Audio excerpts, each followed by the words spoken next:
morning. Welcome back to the kitchen with Grace. Today we are doing desserts. I have bananas to use up, and so I am going to do banana bread bars, some yummy frosting. This will be a great treat for after school snacks and just dessert in general. There's a little variation. Usually when we have bananas to use up, I'm making banana bread or banana muffins or banana chocolate chip cookies. Today we're going to do banana bread bars. So I'll put all of the ingredients and directions in the description below for you. We're going to start with a big mixing bowl and our liquid ingredients.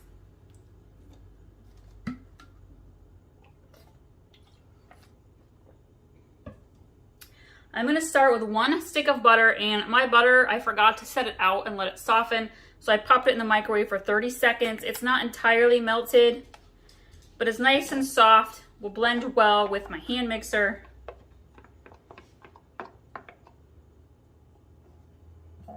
I have a full counter here. We're doing honey lime chicken tacos for dinner, and I've been making some rice to go with it, and so I have stuff kind of all over the counter today. How are you all doing? Hope you're having a good day. I am going to grab some white sugar. And I want to do 1.5 cups of my white sugar. Now, my sugar container doesn't let you fit an actual cup, measuring cup in it. So I'm using my 1/2 cup. So there's 1/2, 1,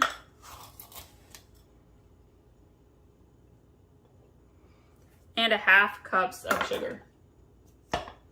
What have you guys been baking lately? We have been on an apple flavor spree lately. Did apple cinnamon bread. We did a no-bake apple butter cheesecake. So we've been doing up all those apple flavors. Now we're switching to banana. Nice to have a little change up. I am going to grab my eggs. I want 2 eggs.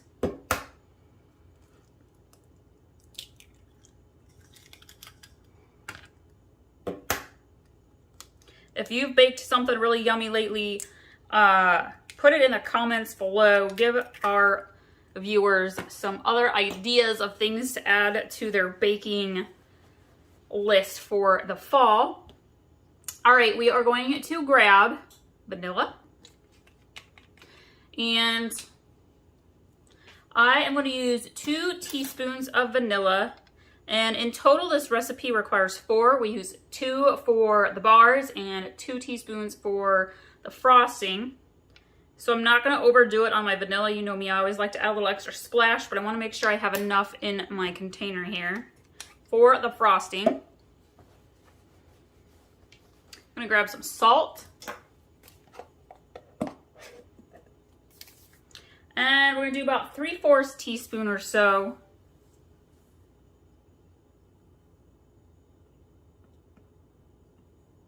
And that should be good.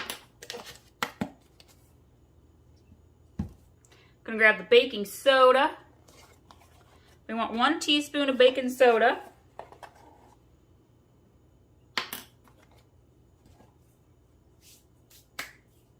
And then we are gonna grab, you can either use sour cream or Greek yogurt, not both, one or the other. I am going to use Greek yogurt today. I'm just using generic brand honey vanilla Greek yogurt. And we want to use about 1 cup. I opened up a brand new container here. Let me scoop this into my cup. Bananas are a very moist ingredient anytime you're baking with bananas. So always make sure you measure accurately your other moisture liquid ingredients because you don't want it to be too moisturized. All right, that's about 1 cup. Get on in there.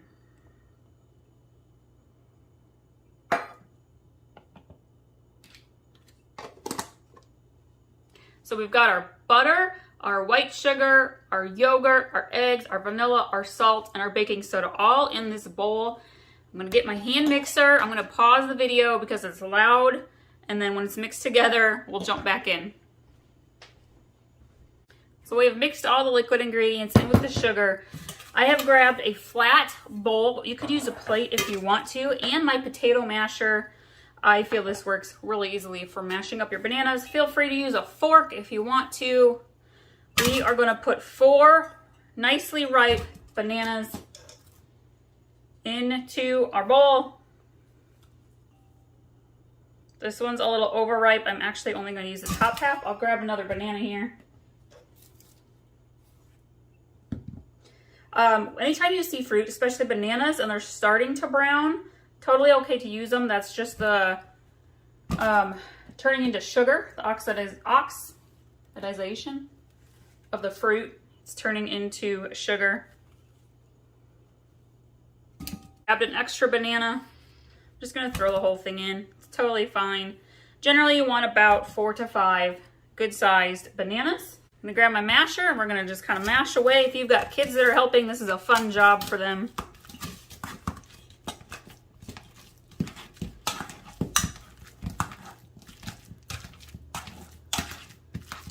I will link to my desserts playlist and my other banana recipes throughout this video, so look for those above. There we go.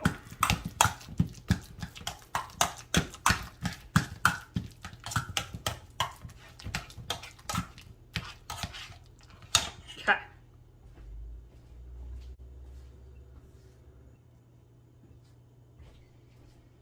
All right, now we are going to add in our flour, our bananas. Go ahead and just spoon my bananas right on in. I'm gonna get my flour.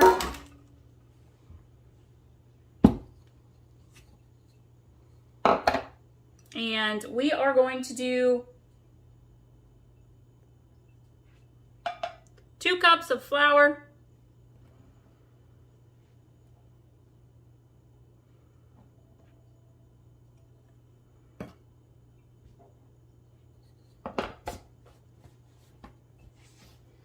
We're gonna mix this by hand. If you would like to, you could add in some chopped walnuts. I'm gonna save this for on top of the frosting because my kids are a little picky. They're not real fans of walnuts. You could add in some chocolate chips, regular chocolate chips, cherry chocolate chips, or maraschino cherries are a nice addition to anything you're making with bananas.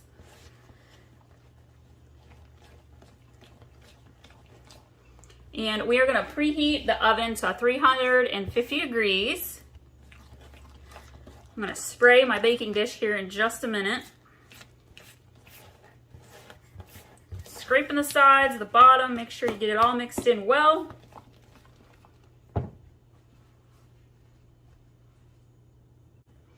And we're going to just pour this right on in.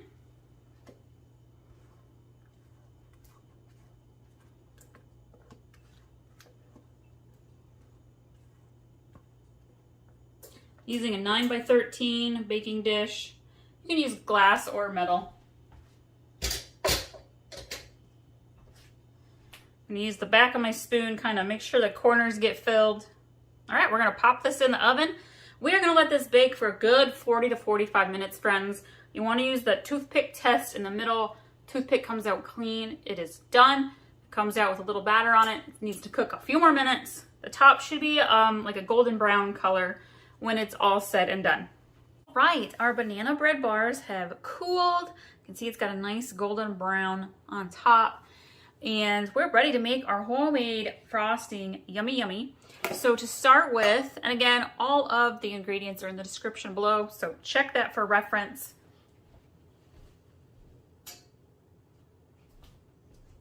I've started by melting a stick of butter.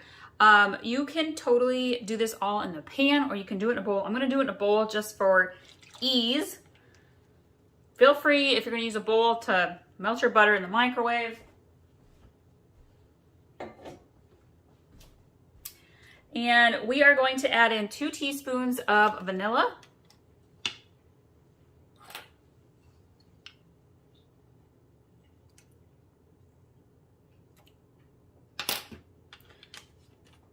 And we're going to add in 3 tablespoons of milk.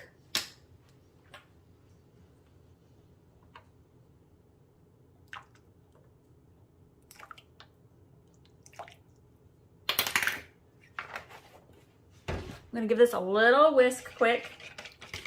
Before we add in the powdered sugar, make sure that vanilla gets mixed in well. And we're gonna add in 3 cups of powdered sugar. By the way, I have other homemade frosting recipes, regular cream cheese frosting, cherry glaze frosting. Check out my desserts playlist because I make all sorts of cookies and cakes and things. I love homemade frosting. Okay, there's 1.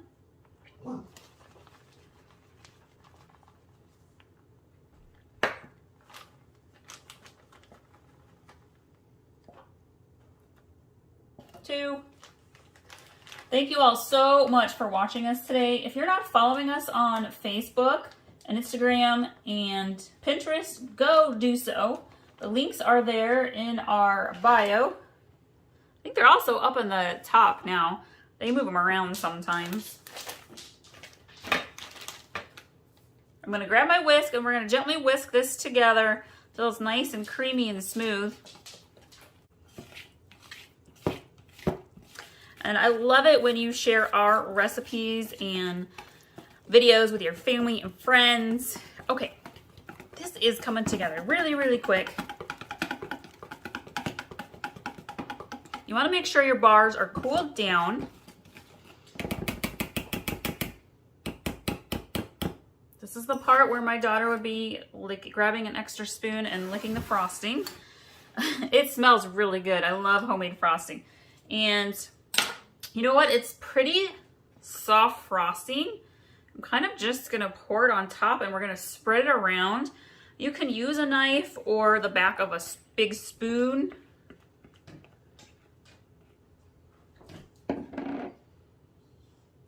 And just spread it around evenly, get the corners.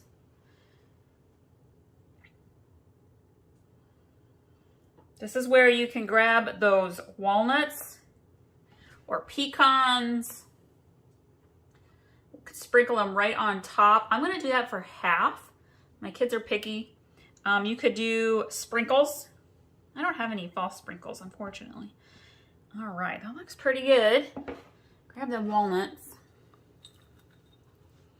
Do it on half. And again, you could totally bake the banana bread bars with the walnuts in the batter. Kind of like them on top. Just gonna put them on the one end for my husband and I.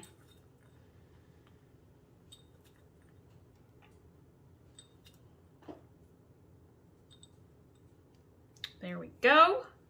I'm gonna let that frosting set and cool down. I like to store these in the refrigerator. You don't have to with this frosting. If you're gonna make a cream cheese frosting, I recommend keeping that in the refrigerator. But there's no cream cheese in the frosting, and so it will do okay if you're gonna eat your banana bread bars up within 2 to 3 days. You can totally cover it up and leave it on the counter. But I do like to store it in the refrigerator if I've got room. And I'm gonna let this set for a little bit and then I'll cut a slice so you can see what it looks like when it's cut up. And that's what we've got for you guys today. Again, be sure to check out our other dessert recipes. And of course, our lunch and dinner and breakfast recipes as well. And we'll see you guys next time.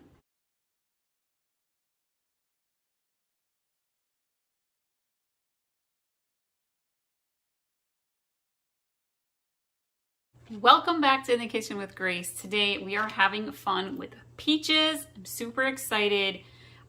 This is going to be an amazing dessert recipe. I am going to put all of the ingredients and directions in the description below for you. Today we are making Bourbon Peach Crisp. I traded apples with a friend for peaches. If you have not seen my apple recipe videos of late, oh my gosh, you need to. We had a huge box of apples from our trees and I have been making everything apple-y under the sun, it feels like. And so today we're doing something different. We're going to do peaches. And I have started by slicing some peaches. So first off, go turn your oven on to 375 degrees. This is a recipe. You want your oven warm.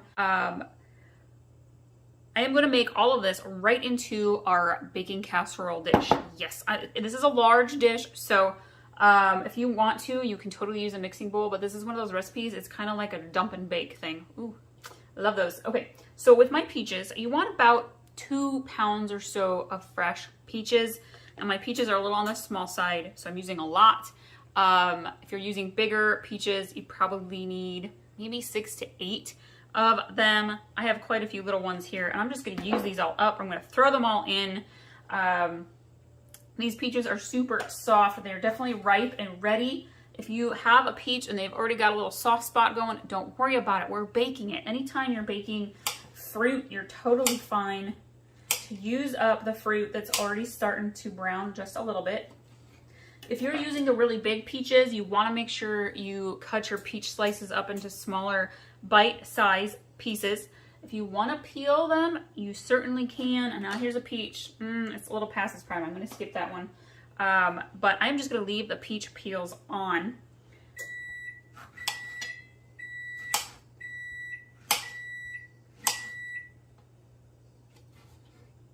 So while I cut these up, let me tell you about some of our amazing recipes. Right now, over here in my slow cooker, I have venison chili cooking for dinner tonight. It is going to be heavenly. All those apple recipes, we've done apple cinnamon bread, we have done bourbon apple cider pulled pork sandwiches. Let's see, what else have we done? We did apple muffins. I did my apple crisp, but this time I did it with cranberries and pecans for a lovely fall twist on my traditional apple crisp recipe. And these are all recipes I've done recently, so you don't have to scroll too far back or go into the search bar.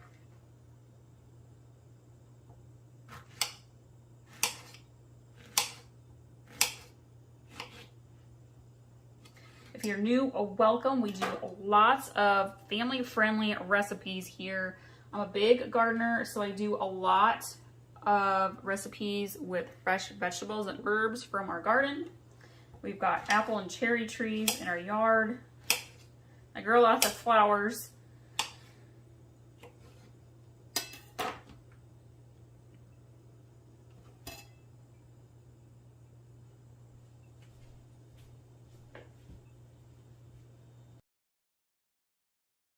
Look at these peaches. Oh, I'm so excited, you guys.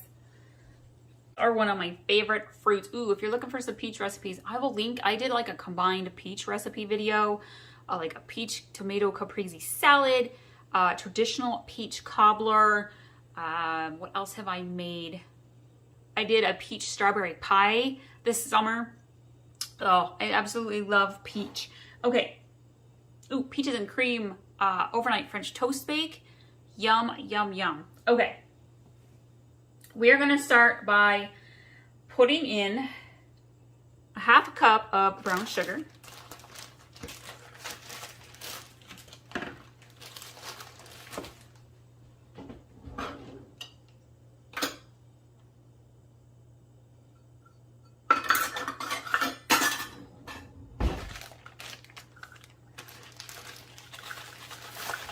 Whoop, we totally skipped the cup here. Should have broke loose my brown sugar before I started pouring. All right. Okay. For ease sake, you guys, I'm going to mix this in a bowl for you, but feel free to just put this right onto your peaches. And we are going to do 3 tablespoons of cornstarch. I feel like when you use a mixing bowl, it's a little bit easier for you on the viewers end to see what we're doing and kind of how it all comes together. I am going to grab some cinnamon. Love cinnamon. All right, and we are going to do 1 1/4 or so teaspoons. We're all about grace in this kitchen, not perfection. So when I say about, it means about. A little more, a little less, you're totally fine. So there's 1 1/4. And we're gonna grab cardamom. And we're gonna do about a 1/4 teaspoon now of ground cardamom. And if you haven't used cardamom yet in your recipes, this is a lovely addition to your baking skills. I did a lemon cardamom bundt cake last winter and it was so good. And I love finding new ways to incorporate different herbs and spices into my recipes. There's a little bit more than a fourth, but that's okay. Vanilla. This recipe calls for 1 teaspoon of vanilla, but friends, I'm huge on vanilla, so I usually do a little extra splash, just like that. Love vanilla. And this is where things get a little fun. So in my venison chili recipe today, it calls for orange juice and lime juice. So I have these great big oranges that I have pretty much squeezed almost all, but not quite, the juice out of for the chili. And so this recipe calls for about 2 tablespoons of fresh orange juice. And I'm gonna go ahead and just squeeze. You can see there's still a lot of juice left in these orange halves. There are no seeds in here. I already squeezed seeds out, so good to go. Grab the other half here.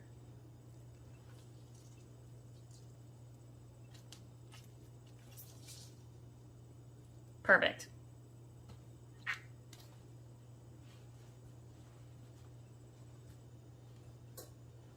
All right, and now we're gonna grab the key ingredient, second key ingredient in this recipe. We're gonna grab some bourbon.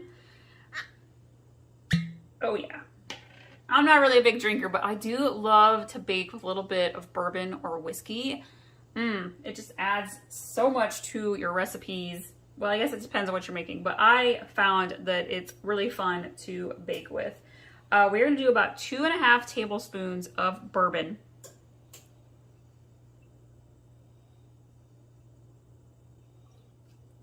One, 2.5.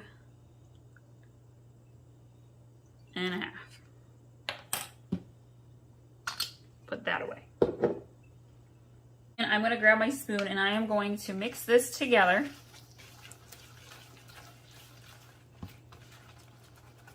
Mix it in really well, and you'll see that your brown sugar dissolves in the orange juice and the bourbon and the vanilla. If you could make this into like a potpourri, like candle scent, because it smells heavenly.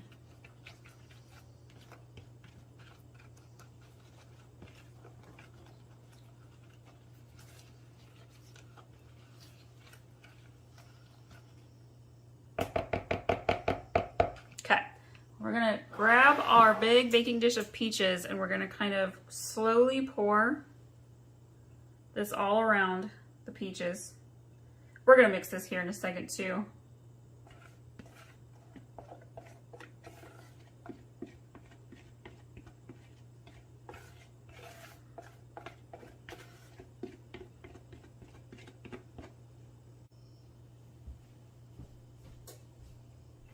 I'm gonna lightly toss these peaches into the sauce.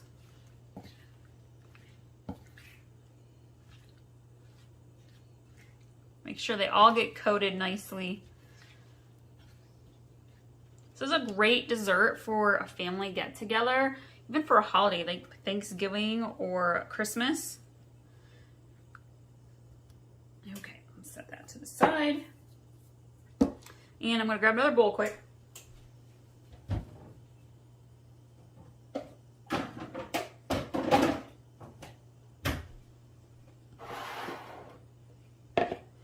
We're gonna get some flour, or we're gonna do about 2/3 cup of flour.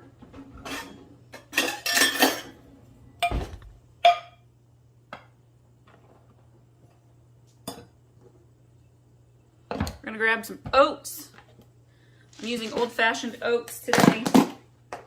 And you want about 3/4 cup of oats.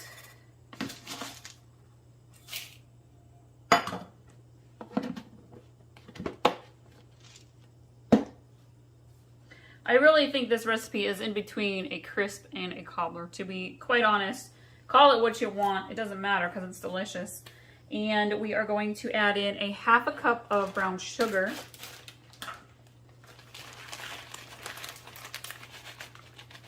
Or so.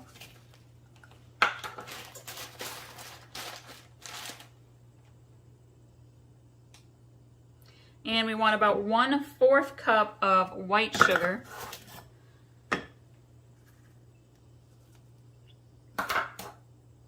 If you want to omit the white sugar, by all means, you totally can. Peaches have a lot of natural sugar and sweetness to them anyways. We are going to give this a little mix. Get the brown sugar smashed in there.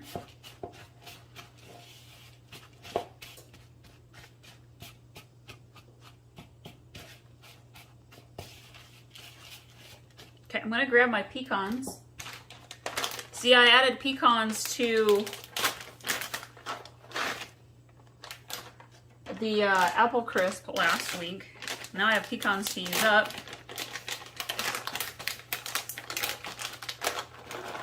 I'm gonna do about 1/2 cup or so. If you really like them, feel free to add more. I also did an apple pecan chicken salad recipe that we did on croissants. Oh, it was so good, you guys. If you like chicken salad, you're gonna wanna try that recipe out. Okay. We are gonna get 1 stick of butter. You want cold butter, okay? Not softened melted butter. I mean, you could let it sit out room temperature for a little bit, but you want it to still be cold. We're gonna slice it up.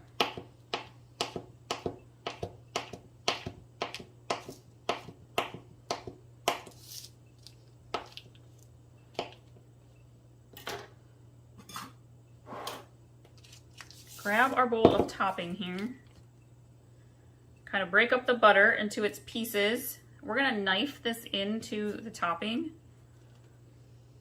So anytime you are making, oh, speaking of peaches, you guys, I have an amazing blueberry peach cobbler recipe. It's heavenly. I like to make it in the spring. I feel like it's more of a springy type of recipe. But if you like blueberries and peaches, that is a great one. Okay, let's wipe our hands off. I'm gonna grab that knife back and we are gonna kind of cut it into our topping mixture.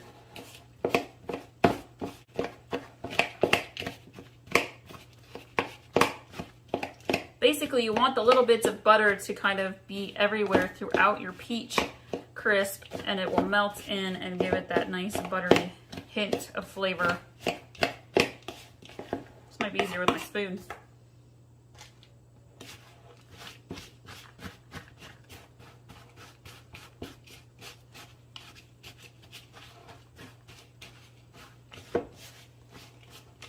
All right, we are going to scoot the wrapper aside. We're gonna grab our bowl of peaches.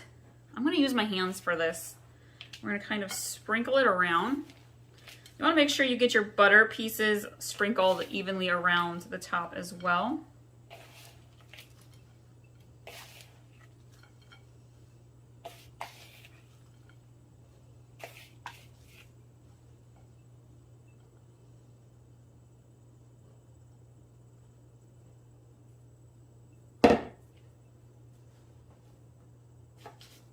Now I'm going to kind of knife this in just a little bit,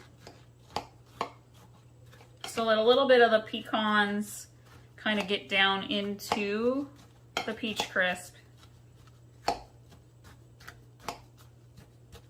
Okay, we're going to pop this in the oven. Every oven's a little different. I usually do mine for a good maybe 40 to 45 minutes. You want the top to get a little bit crispy, a light golden brown. But you don't want it to be burnt, so keep an eye on it. I'll show you all what this looks like when it's all finished. And when it's done baking, you kind of want to let it sit for a good 15 or 20 minutes before you serve it.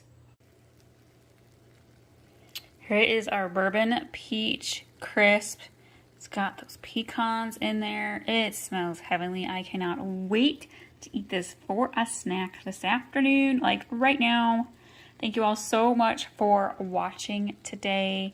Be sure to like this video and subscribe if you haven't already so you can get all of our fun, easy, delicious recipes your family will love. By the way, top this off with a scoop of vanilla ice cream. Yum, yum.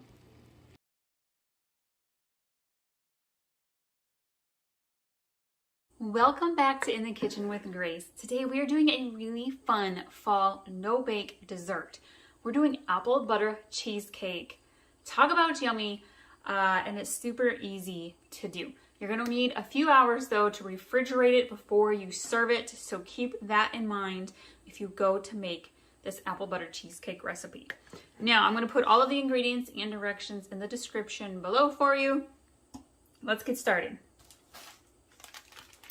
The first thing we're going to do is I have one stick, so you want half a cup, which is 1 stick of butter, and I have melted it in the microwave. You don't want it like boiling hot, you just want it melted. And now I'm going to grab my graham crackers. You want about 16 or so graham crackers, maybe like about 3 cups, I think usually is about enough. I'm going to use the cinnamon graham crackers today. Keep in mind whatever kind of cheesecake recipe you're going to use, if you're going to make a graham cracker crust, because the cinnamon flavor does not pair well with everything, for example, Oreo cheesecake. But cinnamon goes very well with apple flavor, so I'm going to use the cinnamon kind today. And I have my food processor here to chop these up. I'm going to kind of just stick them in.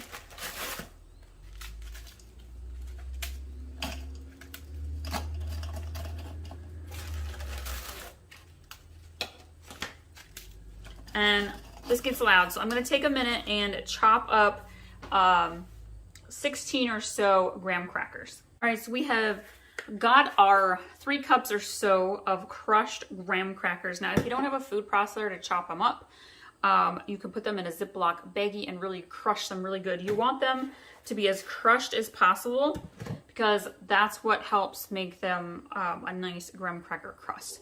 I'm going to go ahead and add in my cinnamon. Before we do the butter, let's add in our cinnamon. I'm going to do about 1/2 teaspoon or so. I'm using my teaspoon here, so about 1/2. Okay. And grab my spoon. We're going to mix this in just a little. The cinnamon all over.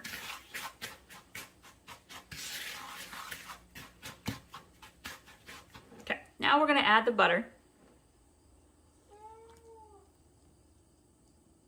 All right, and then we're going to take the butter and mix it into your crust, and you'll see it will kind of start coming together.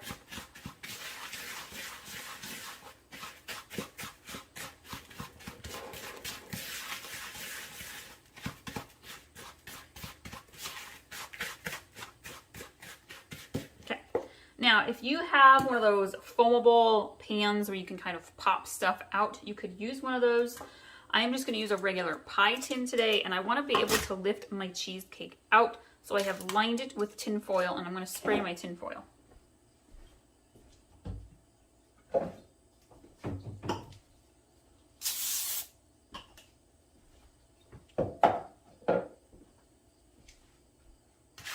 And then we're going to take our graham cracker crust, spread it around. You're going to really push down. You want to press firmly. Start in the middle.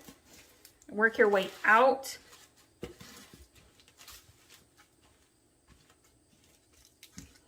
And then add some more around the outsides for an outside crust, just a little bit. If you don't want the outside crust, that's totally fine.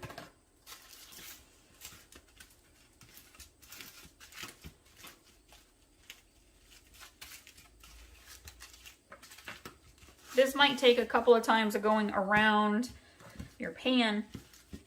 It's totally okay. If you're new, welcome to In the Kitchen with Grace.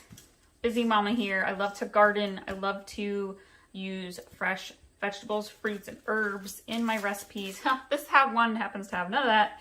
That's totally okay. And I have picky eaters, so I like to do a lot of recipes that are kid-friendly. And then I work from home, so I do easy, mostly healthy lunches for myself. Let's add just a little bit more to this side. And of course we do a lot of dinners for busy weeknights. things that make leftovers. You can grab and go with it.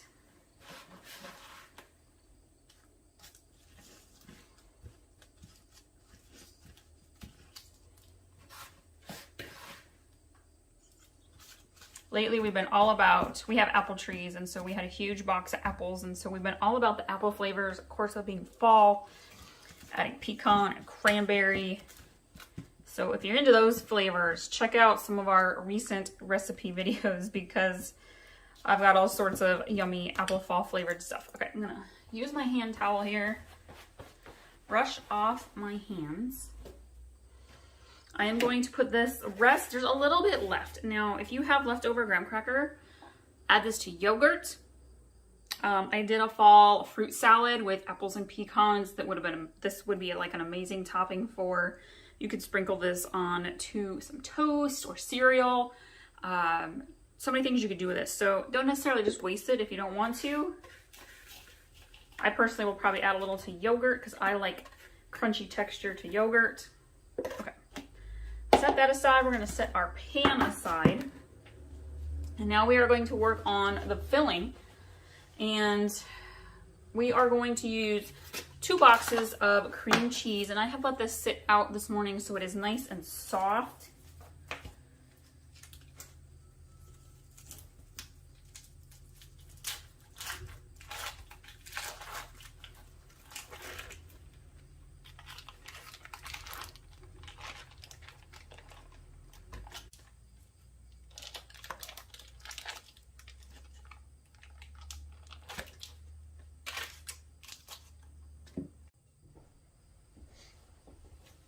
All right, so we have our 2 blocks of cream cheese in our large mixing bowl.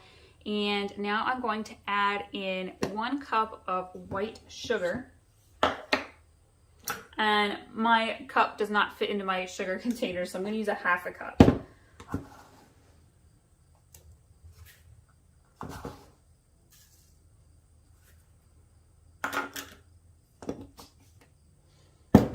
And I'm going to get my mixer and we are going to mix this until it's nice and creamy smooth. So my sugar is mixed into the cream cheese, and now we're going to add about 2 cups of heavy whipping cream.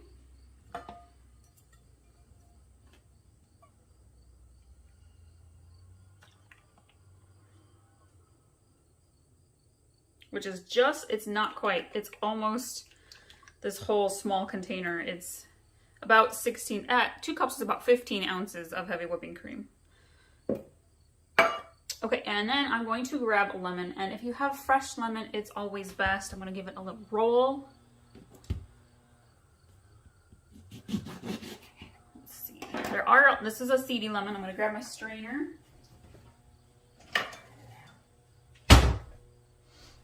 And you want about 3/4 to a teaspoon or so of fresh lemon juice. And I always just say that's about half of a lemon. Set that aside. And I'm going to take my spoon before I mix this again with the blender, or with the hand mixer. I'm going to scrape all of the cream cheese off the sides.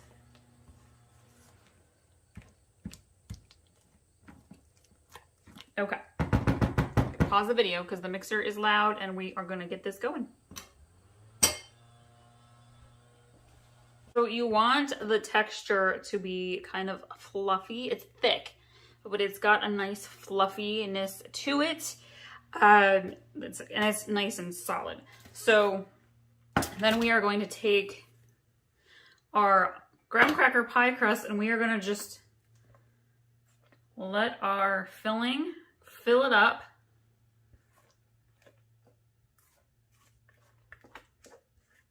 Your filling should not be runny at all, guys. This is a nice, very soft, solid texture.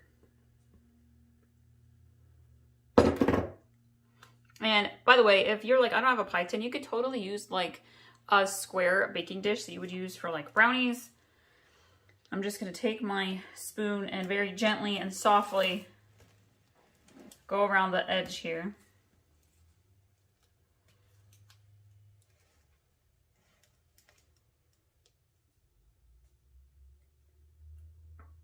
You want to try to make it even. Of course, it's going to try to pull out on the crust a little bit.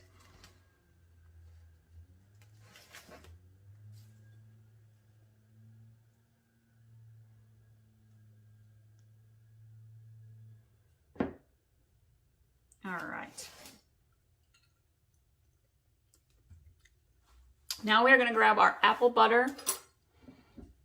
I happen to be using Musselman's apple butter today, but if you have a local little farm shop that does all sorts of jams and butters and things like that, I like to get those things from locals, that it's locally made. I haven't had time to get around to that yet. It's still really early fall, and so we haven't made our way to like pumpkin patches or anything like that where they sell this kind of stuff. But we're going to take our apple butter. You want about a half a cup or so of the apple butter. A little goes a long way. You want to do little dollops around your cheesecake. I'm just using a regular spoon.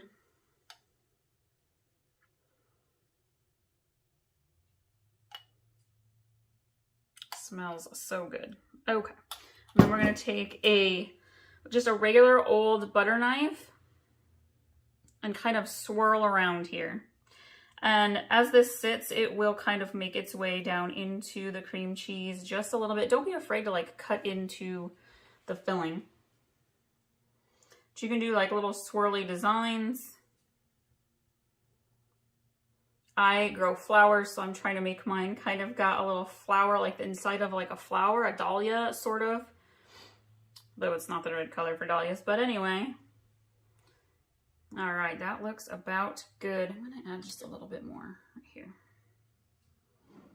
Okay, and now I am gonna take this and I am going to put it into my refrigerator. You wanna let this sit in your fridge for about a good 6 hours. You want it to firm up and be cold before you serve it. And we'll show you guys what it all looks like when it is all done, when we go to eat it for dessert tonight. So thank you all so much for joining us today. You're gonna love this apple butter cheesecake recipe. Super easy to make, I love that. Thank you guys, and we'll see y'all next time.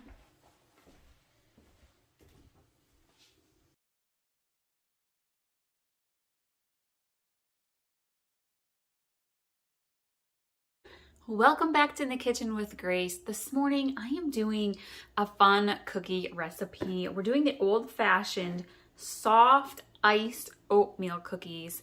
You can kind of get these sometimes in the grocery store, but they're the hard, crunchy version. I really like soft cookies. So we are going to make these for this week's kind of a snack. We always have a sweet treat in the house. I really like to do homemade snacks or like desserts. So I'm going to put all of the ingredients and instructions in the description below for you. We are going to start by mixing our butter, sugars, eggs, and vanilla in a large mixing bowl. And we want 1 cup of butter, which is 2 sticks of butter.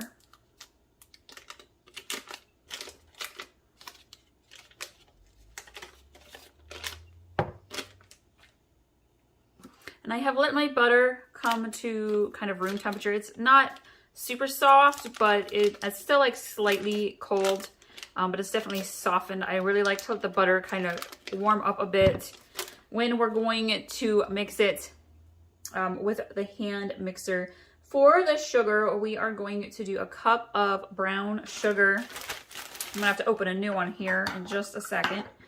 Scoot this out of the way a little.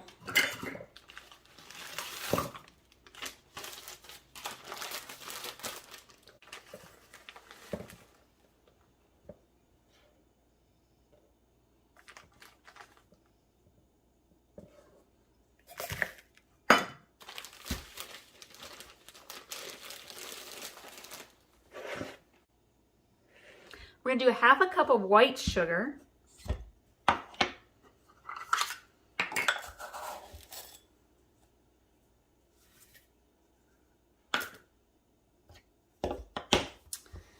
And And we are going to do our eggs. I'm going to use 2 eggs.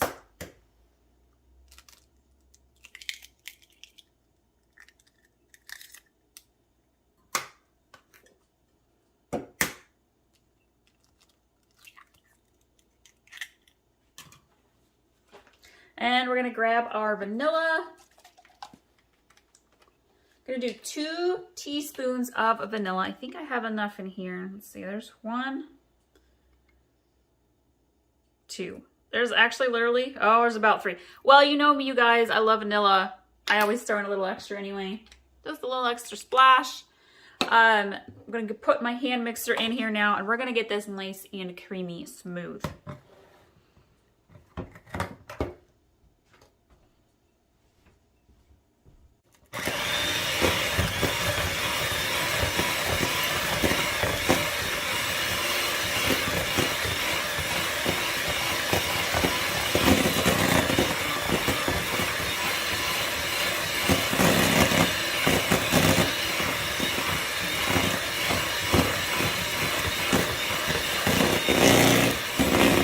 Start adding in our dry ingredients.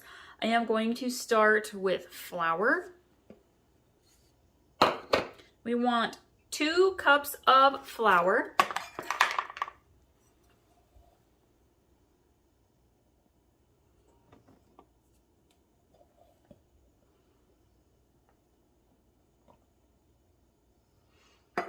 And then we are going to add in a 1/2 teaspoon of baking powder. I'm actually going to use my teaspoon here and just do half. It's about half.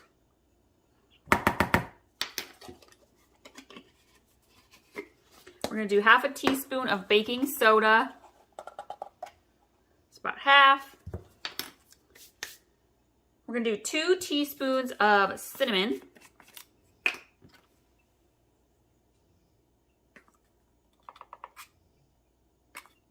I love fall baking recipes.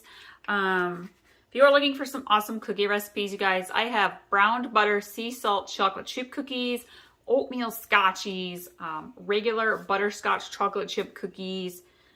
Go check out our desserts playlist. I'll link to a few of those above, but you got to check out desserts.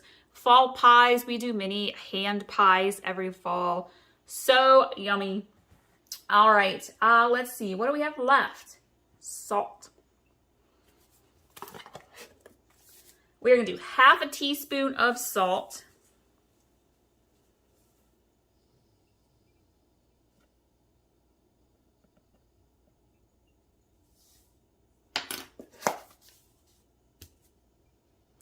All right, I'm going to use my spoon here and we're going to hand mix this together. Let's see, what recipes have we been up to lately? We did honey lime chicken tacos with cilantro lime rice for Taco Tuesday. We did turkey cheddar melt sandwiches on sourdough bread with some bacon jam on them.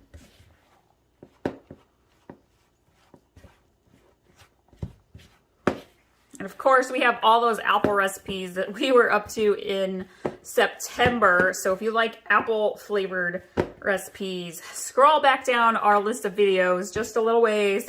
You'll find quite a few apple recipes for breakfast, dinner, and desserts. I'm trying to think. I think we did maybe 1 or 2 for lunch too. Okay, I'm going to grab my oats. And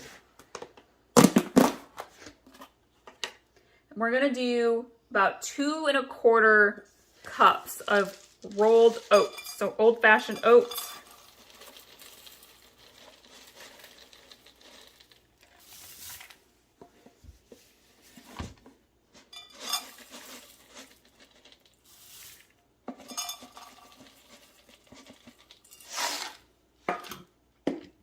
Let's get those mixed in. What is your favorite kind of cookie to make and to eat? Let me know in the comments below.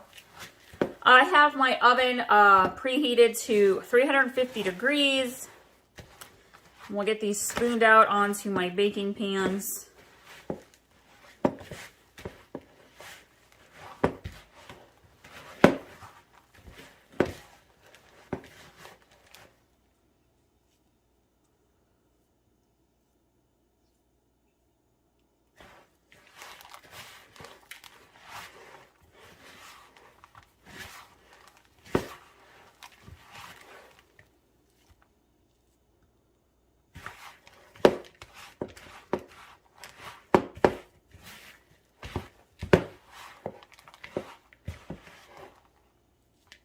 my little medium-sized ice cream scooper here.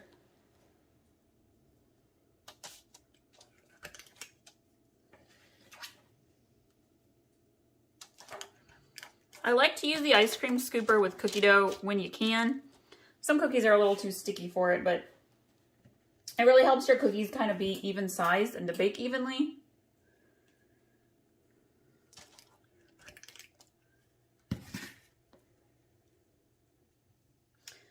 We are like near the middle of October here, so I'm already thinking ahead to Thanksgiving and what we want to make for our Thanksgiving here and what we want to make for Thanksgiving to take along.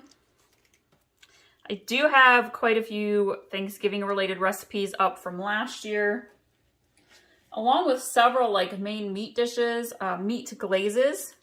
So if you are not the traditional turkey eaters for Thanksgiving or even Christmas, like if you prefer like ham, I've got all sorts of ham glazes, pork loin glazes. So you can check those out too.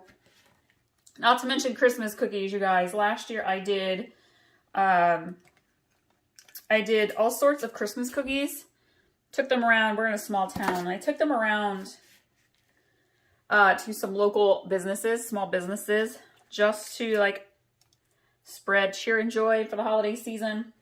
Because I love to bake, and I'm going to bake anyways when it comes to the holidays. So I figured I'd do something nice. And I had locals like nominate businesses to receive the cookies, which was kind of fun. We got all sorts of Christmas cookies.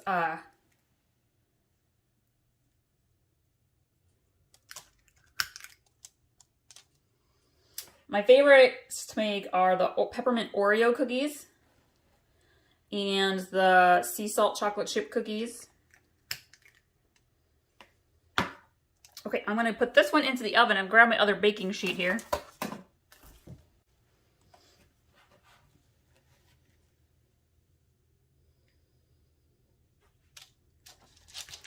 If you're new, welcome and thank you so much for joining us today. And if you're returning, thank you so much as well.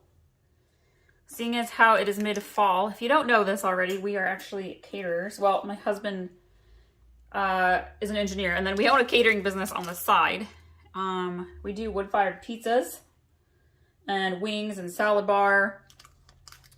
And so our catering season is almost starting to wind down. We take winters off since we live here in the Midwest. Winters are a little chilly. Ooh, this cookie. He's a crumbling. Let's throw that one back in. Friends, you will not see perfection on my cooking channel. It's all about grace in the kitchen, not being perfect.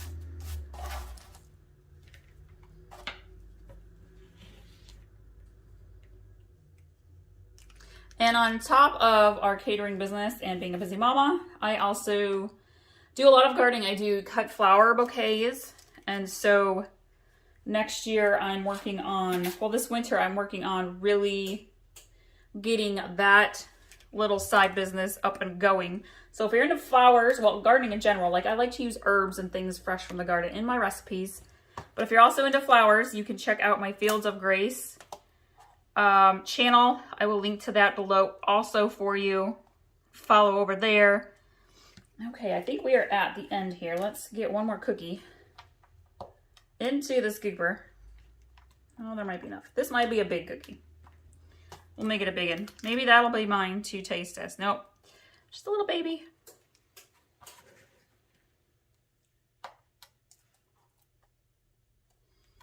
Okay, we're gonna pop these in the oven, and we gotta make our frosting yet. So stick around, we're gonna get to that frosting, get the cookies baked and cooled. It's gonna be delicious. Before we put these in the oven though, I'm gonna take the back of a spoon. You could just use 2 fingers if you want. Kind of press down just a little bit.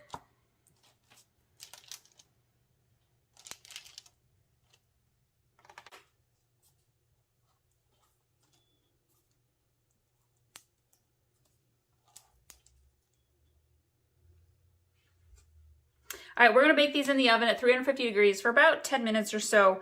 You don't want them to be over baked, so I always prefer to bring them out just a little bit sooner than later. because they will finish cooking and on the baking sheets once you have pulled them out.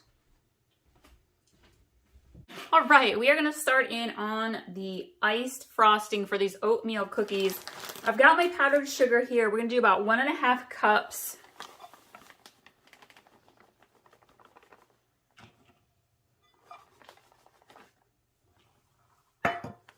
One teaspoon of vanilla.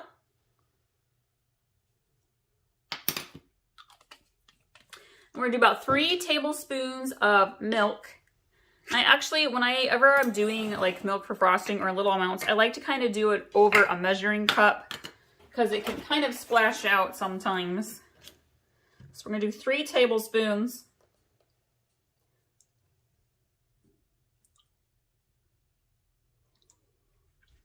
We're going to put that in here. I'm going to grab my whisk and we're going to whisk this together. And you can keep adding 1 tablespoon of milk at a time until you have the thickness consistency that you want for your icing. I always start out with a little less because you can always add more, but you can't take it back out. I'm going to go ahead and add 1 more tablespoon.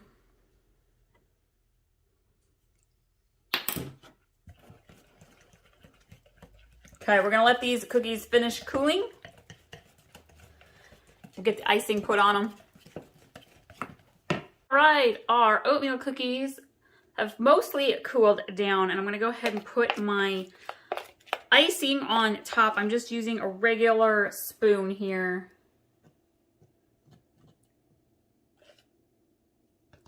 And really about 1 spoonful of icing is enough per cookie. It's all right if it spills a little over on the side. I'm leaving it on the parchment paper for that purpose. Makes for an easy cleanup. And I'm going to let the icing harden. Again, these are still pretty soft cookies, so it's not like crunchy hard. We're going to let that frosting set, I should say, before I put them in an airtight container.